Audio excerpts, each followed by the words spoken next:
dama war a voté ñëw egsi xool gisuma suñu bulletin ma woo waa ji na ko ana bulletin Daouda Ndiaye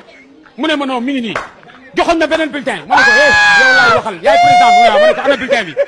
mu daal di ma non bulletin bi non déglu ma ma ne ko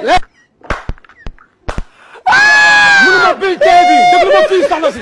mu ne ma bulletin bi mi ngi nii mu wan ma le gars là le gars di affaire ma ne ko c'est faux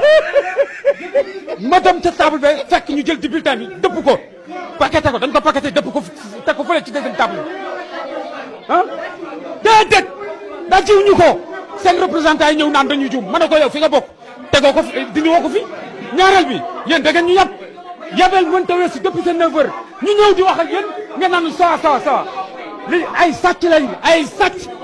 sàcc lañu fekk fii jël bulletin Daouda Ndiaye bu fekkee loolu nag moo leen indi problème loolu dinañ ko lijjanti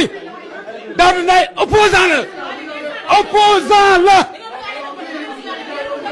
oui Daouda Ndiaye opposant la ñu jël ay bulletin dëpp ko dem ko yóbbu ko